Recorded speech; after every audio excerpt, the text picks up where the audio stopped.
Okay. Good evening, everyone. Nice to see you all here. So, does this sound all right? This sounds a bit strange. Is it okay? Yeah? Okay. Uh, there used to be a lapel microphone, but apparently it doesn't work. Is that right, Venerable Akalika? It's noisy here. Okay. Whatever works best, whatever gives the best sound, basically. It's a sound thing that really is important, I think. Sound is better. The sound is a bit strange.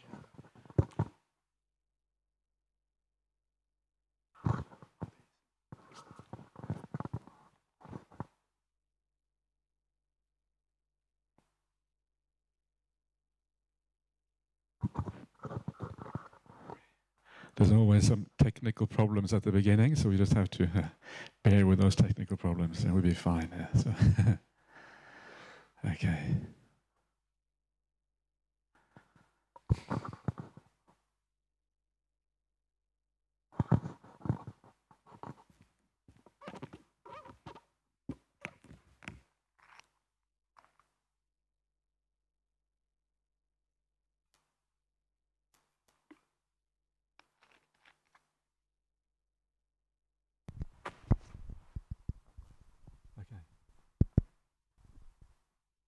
Okay, does that work? Can you hear anything? Okay, there we are now. Okay. Which one is the volume on this one? This one here. Okay. Don't like it to be too loud. So please let me know if you can't hear me properly. Just raise your hand and say can't hear or whatever. And then we'll take it from there. Okay, so welcome everyone. Everyone is nicely settled in. You have got a room and everything. Yeah. Everybody okay? Anybody who is kind of bewildered, wandering around, doesn't know what to do? No? Everybody okay? Okay, that's great. So that's good, and I know that Bianca, she's always very good at kind of starting people out, getting them organized and sort of settling them down. Yeah, she knows the routine very well, so that's good.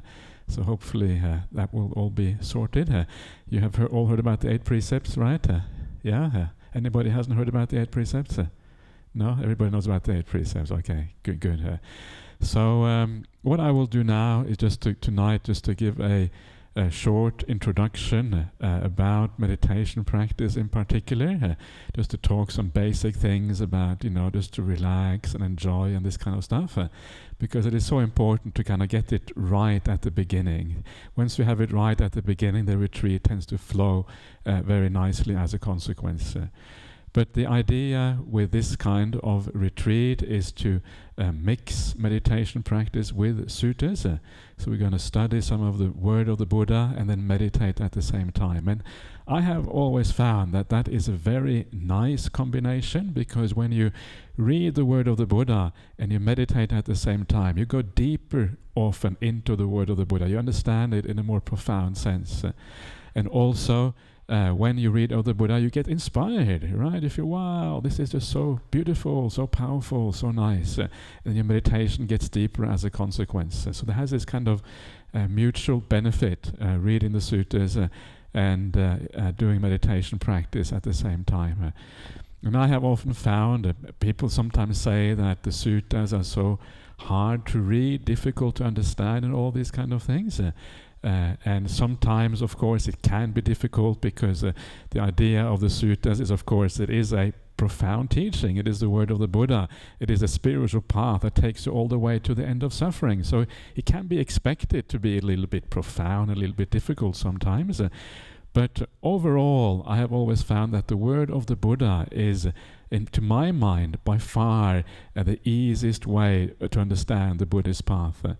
And you can often read teachings by all kinds of teachers in the world, but I have found the Buddha's word to be the most precise, the most concise, the most consistent throughout, across all the suttas.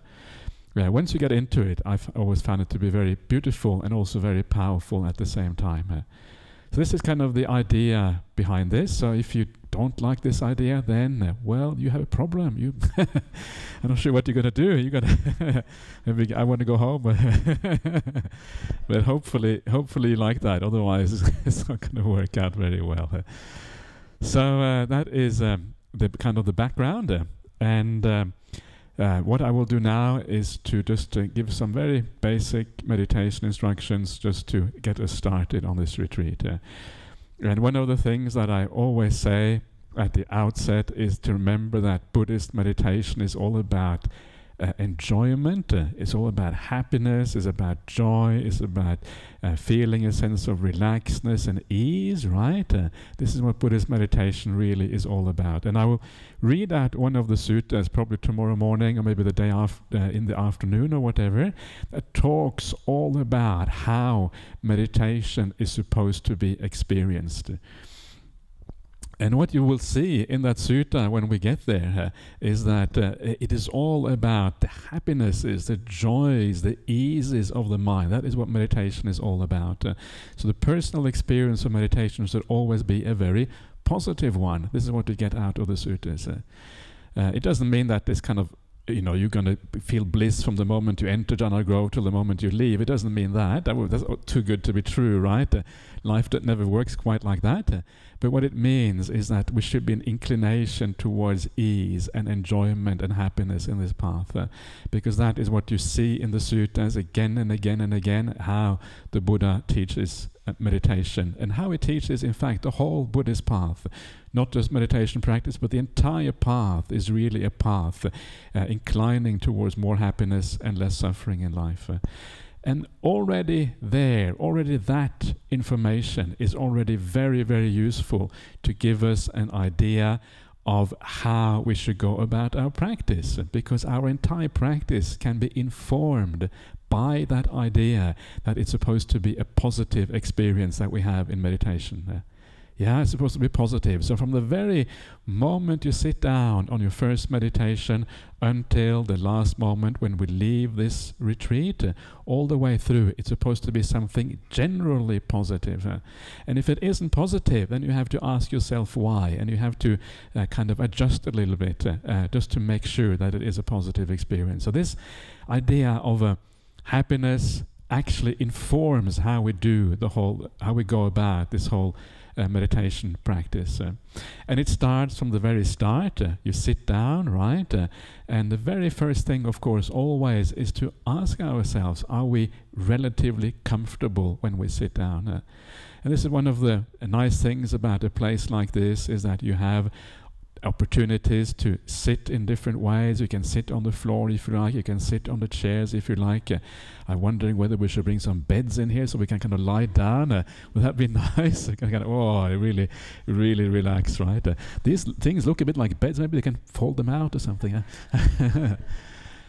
But and I know some people, actually, some very famous monks who actually lie down to meditate, and they say they get the best meditation when they lie down. Why? Because they can really relax when you lie down. Whoa, you can really. Sometimes you relax too much and you fall asleep, but generally speaking, you can really relax when you lie down. So lying down is also okay. Yeah.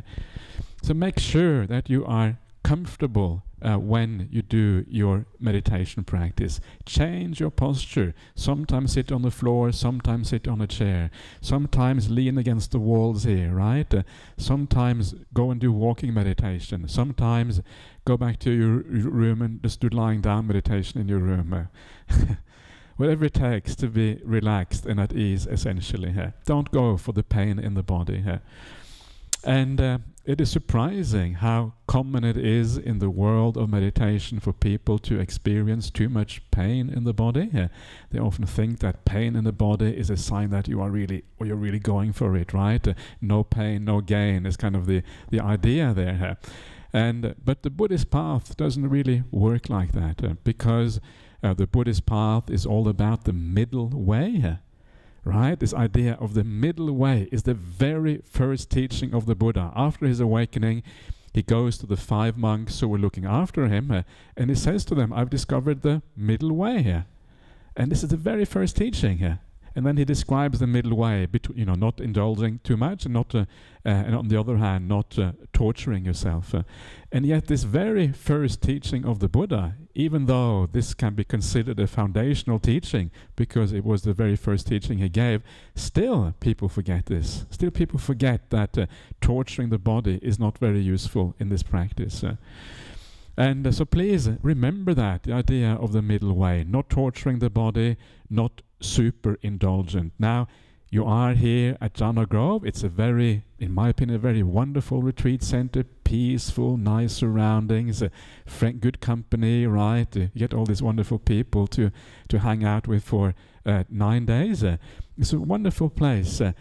But it doesn't really have that ability to indulge very much. There isn't really much entertainment here. There isn't that much you can do apart from sit on a cushion for 9 days.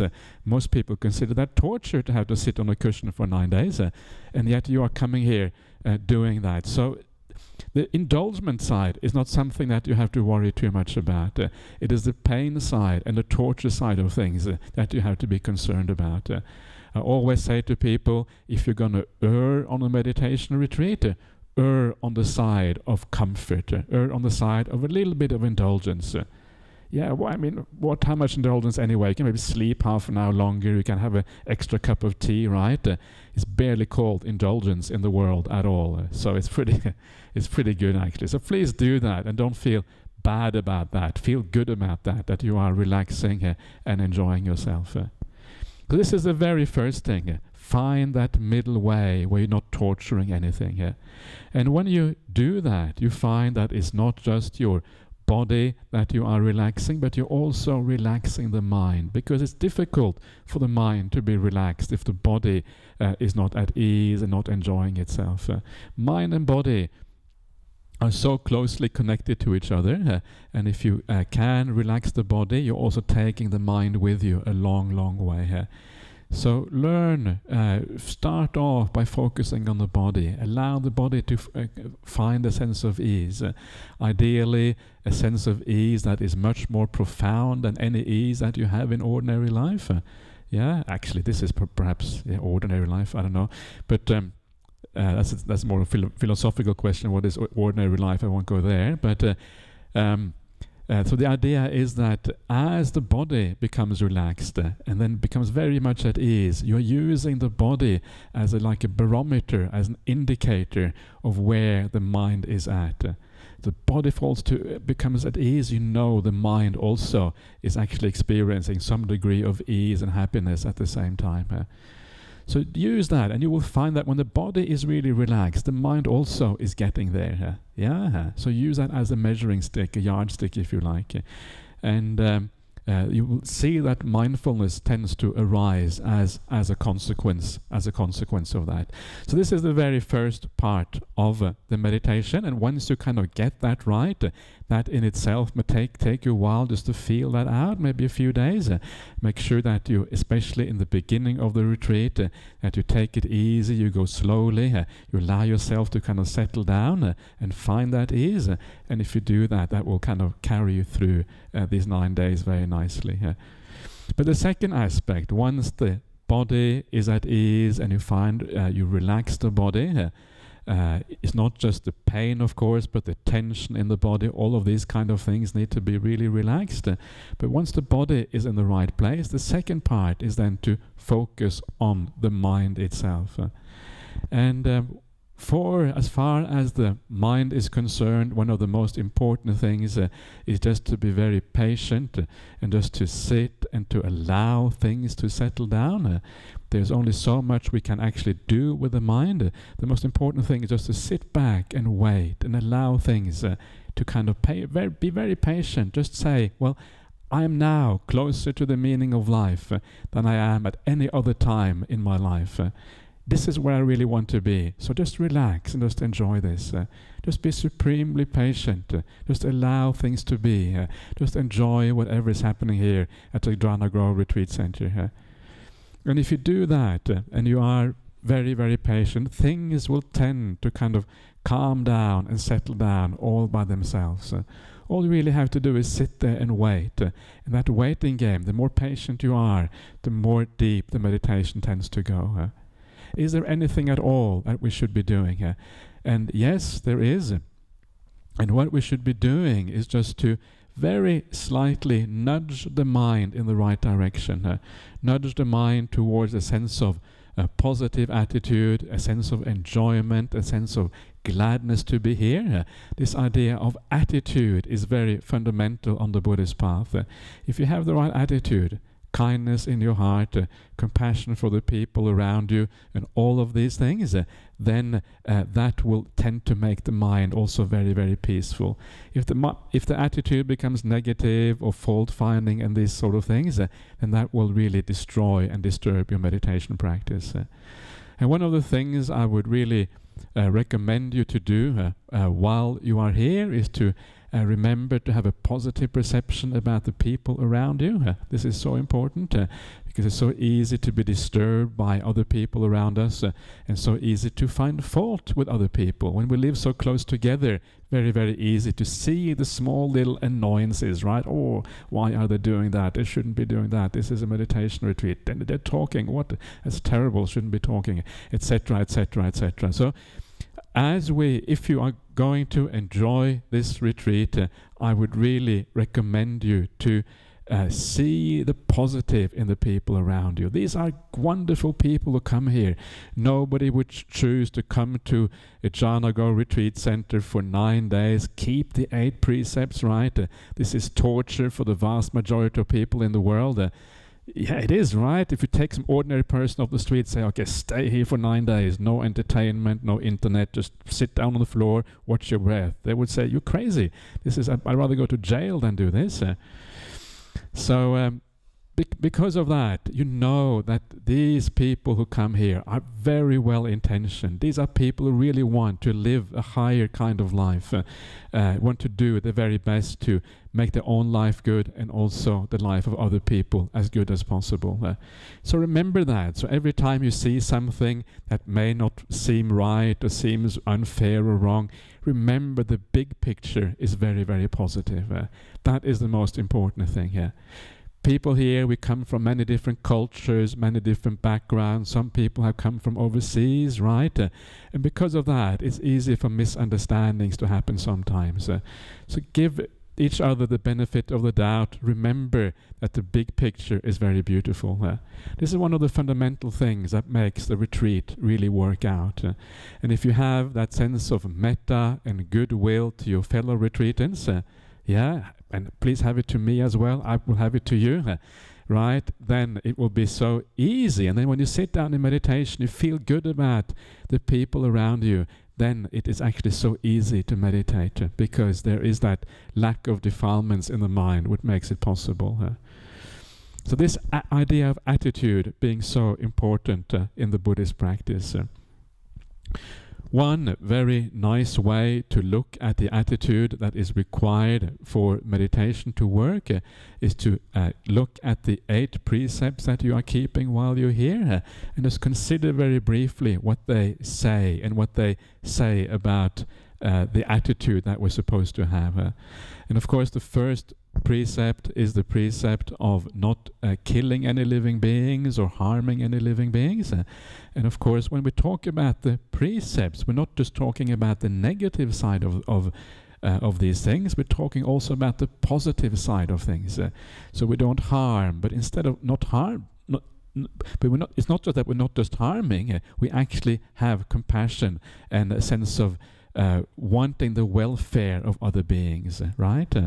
And this is what I was saying about this idea of metta just before. And when you have that idea in your heart that you want to live and act for the welfare of others, you have compassion for them, that is the kind of attitude that will take you into more meditation, deeper meditation practice. Then, of course, you have the idea of generosity, or not stealing, which is the second precept. The opposite of that is generosity. So have a sense of generosity to the people around you. Even on the retreat, sometimes we can do little acts of kindness to each other. Sometimes they may be completely unspoken, of course, not things that actually you may not even be aware that other people are doing acts of kindness for you. So you just do little things which are kind, just to kind of build up a sense of goodwill inside of you towards the people around you. So when you see an opportunity to do something positive, an act of generosity, if you like, take that opportunity, and it will lift you up. And then when you sit down on the seat, you feel, whoa, you feel good about yourself, because you know that you are living for the benefit of everybody who is here on this 9-day retreat. This is kind of the trick about all about happiness and well-being, is a feeling inside that you are really worthy of that happiness because you live well and you're doing the right thing. And then, of course, we have the third precept, and the third precept is, of course, about abstaining from any kind of sexuality while we're here. And of course, the idea behind this precept is that when you are on a meditation retreat, you want to point the mind in a different direction towards a different kind of happiness. The happiness that comes from stillness, from peace, from the goodness inside, the spiritual types of happiness. And to do that, to enable that to become more strong and more powerful, it is often very useful to restrain the mind from some of the most powerful sensual pleasures, because sensual pleasures is an external force. It drives the mind outside, looks for happiness outside. The senses are always about the world outside, right? Meditation is the opposite of that. It's about going inside. You cannot both go inside and outside at the same time. So that's why we restrain some of those sensual pleasures, so as to enable us to go inside instead. If you find too much happiness in the external world, that attachment is going to stop you from going inside. Then we have the fourth precept, which is all about speech, about, we're not supposed to lie. And of course, on a retreat like this, if you keep silent, you're not going to have many opportunities to lie, which is probably good, right? And no opportunities makes it even easier. But sometimes I know people find retreat situation a little bit oppressive because they can't talk. But if you find it oppressive, please try to change your attitude to what is going on. If it becomes too oppressive, just come and have a chat with me, or a chat with somebody who with Bianca or somebody else who is around. But the idea is here to have the right attitude towards these things. Everything in Buddhism is about attitude. Everything can be bad if you look at it in the wrong way. Everything can be good if you look at it in the right way. And the attitude that I would recommend you to have is the attitude of seeing silence as being quiet, as an act of generosity towards all the people around you. Because when everybody here wants to meditate more deeply, and that silence, that quiet actually enables that meditation practice, and you know that on a retreat like this, there will be people who get good meditation. There's always a large variety between the people. Some get really, really good meditation. Some people are more struggling, and many people are somewhere in between. So remember that. There are people here who get really, whoa, so blissed out and so happy. And they're kind of saying, oh, I don't know, I don't want to go home, they say after the retreat is finished. And what a wonderful thing that is when that happens.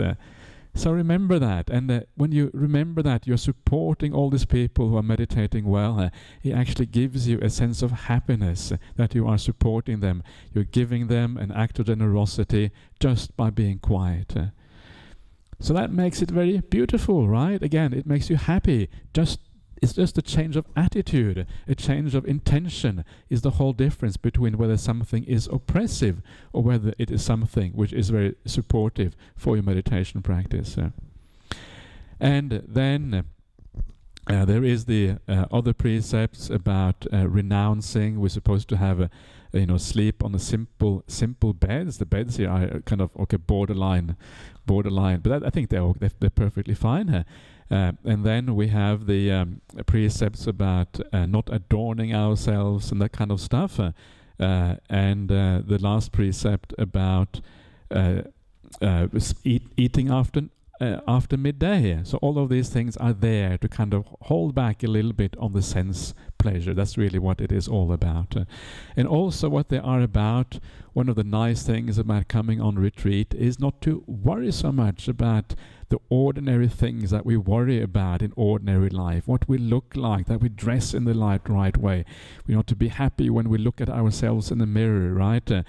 And all of these things we can discard for 9 days. And actually it's very liberating when you are just this being, right, who doesn't worry about what you look like or anything like that. There's nothing to prove to anyone else. There's nobody you have to impress. There's not the opposite gender that you have to look right for them. All of that, just throw it out of the window. All of that doesn't matter on this retreat. You become like this genderless person walking through this retreat without any kind of you kind of losing your sense of identity a little bit. And it's very nice when we lose a little bit of our sense of identity, because identity is so much caught up with our sense of self. And our sense of self is one of the blockages on the Buddhist path. Sense of self always has to be bolstered, supported by your thinking mind, by arguing in your head with other people, all this kind of stuff. When we reduce the sense of self a little bit about who we are, we can actually relax more, be more at ease, not to worry about all those things that we ordinarily worry about in ordinary life. And you will find that that actually is also very supportive for your meditation practice. So basically it's just relax, find a comfortable position. Once you are in a comfortable position, make sure that your body relaxes 100%, that you have no tension, there's no problem in the body. And make sure you spend a lot of time just doing that, so you can really feel at ease. And if you do that in the right way, the mind also becomes peaceful as a consequence. And mindfulness already starts to arise. And then when that is happening, the next thing is to remember the idea of the attitude, to find a sense of joy, gladness on the path. And that gladness and joy always comes from things like our behavior, our practice, our generosity, the way we relate to the Dhamma and the Buddha. All of these kind of things have that potential of giving us a sense of gladness and happiness on the path. And when that happens, that is where meditation really starts to take off. In the suttas, you find this nexus, these three factors that almost always work together. And these factors are pamujja, which is gladness, sati, which is mindfulness, and virya, which is energy. Energy, gladness, and mindfulness tend to work together. So you know that you're on the right track. When these things start to come up in your mind, energy, gladness, mindfulness arising, wow, it becomes very nice and very beautiful. And that is where real meditation starts. Okay, so I will stop there, and that is just a little bit of an introduction. I will be giving guided meditations every day, and if you wish, you can come to those. If you don't want to come to those, don't have to. I forgot to tell you at the beginning that on my retreats, I have learned this from Ajahn Brahm, so don't blame me if you think this is too slack. But Ajahn Brahm has told me that there's only 2 obligatory things on retreats, and those 2 obligatory things are breakfast and lunch. Everything else is voluntary, right? So if you don't want to come for the talks or for the meditations or anything else, it's really 100% up to you. So if you feel, I would recommend you to come to the talks because they can be inspiring. But if one day you feel tired or you feel uninspired, no need to come at all. I'm not going to keep a book on who is here and who is not here. So just enjoy. That's the most important thing. Whatever you do is really completely up to you. So that is all for now, and let us do just half an hour of meditation together just to get started with this retreat.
Okay, so please just start very slowly and gently on this retreat, and just allow yourself to very carefully come into the mood of meditation practice. And just start off by just sitting down and settling down, and allowing yourself to feel what you feel like, feel the body, feel your mind.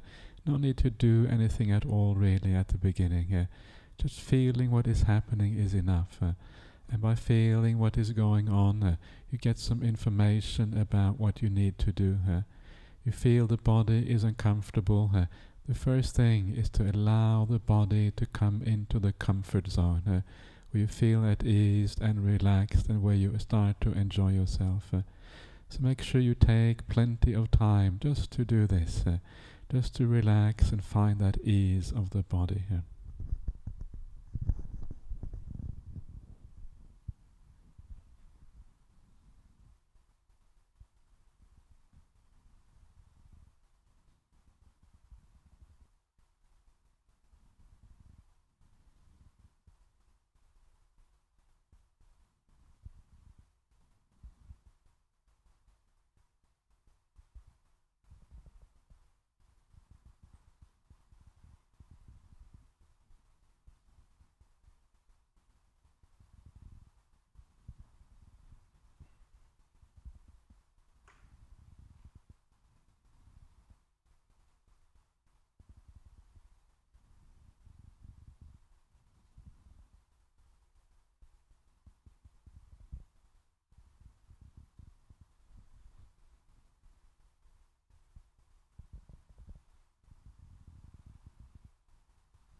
as you just wait and allow things to settle down, make sure you have a very gentle awareness on your body, a very gentle kindness towards yourself. And if the awareness is gentle, the body tends to relax as a consequence.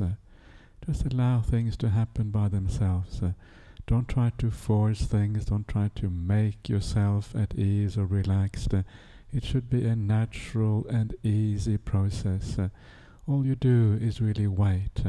And as you wait patiently with the right attitude, and you focus with gentleness on yourself, things tend to kind of calm down, become peaceful and at ease. And also at the same time, just feel the wonder of being here in such a peaceful and beautiful place. Most of you have come from the city, and this is just so different from the city. This is so peaceful. There's something wonderful about this, something almost magical. Try to enjoy that, and as you do that, you find yourself settling down nicely.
So this is almost the end of this meditation, and I would recommend you at the end of each meditation to ask yourself how you feel now, and to try to understand the process of meditation, whether you feel better at the end than when you started, and what are the reasons for why that has happened. What have you let go of? What are the perceptions you have changed as the meditation progressed? And as you start to understand the process of meditation, you become very skilled at how this actually works. So try to remember this at the end of every meditation. Try to understand what is going on. Okay, so I think we will stop there, and we will